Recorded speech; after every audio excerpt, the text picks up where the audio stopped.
The pandemic is inevitably the topic that's on everyone's minds in our coaching conversations at the moment. Even those leaders who are really experienced at leading in a crisis haven't been in a situation where everyone is affected by it and where nearly everyone is trying to work remotely. However much the pressures are on them, they know that they've got to make time to communicate even more than usual with all the people who work with them. They know they've got to think about the emotional needs of those people at this time. And it's often helpful to be thinking of it in terms of clarity, control, connection, celebration, and empathy. What do I mean by that? Well, clarity is what everyone wants in a crisis, and of course they can't have it. There's no certainty for any of us at the moment as to how this is going to play out. There's no certainty about what it's going to mean for the long-term future of businesses or for its workers. But what people want to hear is, what do you know? What can you tell us about the direction that we're seeking to take? What does that mean for what I'm working on at the moment? And if there are things you don't know, then tell us that too, because then we'll trust you more. And tell us through every means possible what's going on, whether it's through WhatsApp, through text messages, through email, through video posts. Just keep telling us and we'll pick it up. The next area is control. Human beings need a sense of being in control in some way of what's going on around them. If not, they despair. What control can you give them? Well, in the working context, if they know they're working on something which is important to the overall endeavour, that's something they can control. And if they're working on it together with a small group of other people with whom they're having daily contact, that helps their sense of connection too. And connection is so important.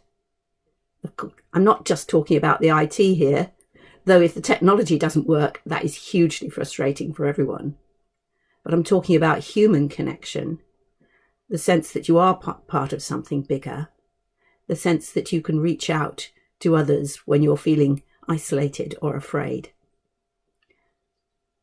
and the sense that your leaders are human and they share your vulnerability in some way or another. They're willing to show you something of their hinterland. And what we're seeing is social events being organised online, quizzes, competitions of fitness competitions, anything that will make people feel connected. And that moves on to celebration. Celebration is something you do jointly, you feel part of. Celebration is also really important that you feel you're achieving something. Every day, somebody is achieving something somewhere, and it needs to be shouted from the rooftops. This isn't about blind optimism. This is going to be a long haul. It's going to take time before we can see what the new landscape looks like. But a sense of positivity and that we are achieving something is hugely important to the human spirit. And the theme running through all of this is empathy. Even people who are used to working remotely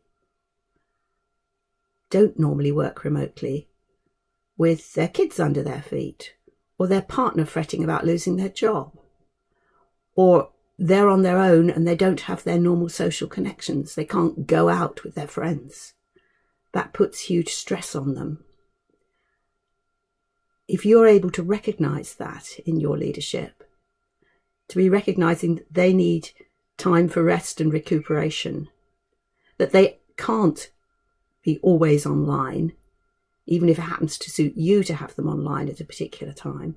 If you're able to acknowledge that, you will deepen their trust and commitment, and you'll get a huge amount back. I wonder whether any of this resonates with you today. Maybe something to reflect on, and in the meantime, stay safe.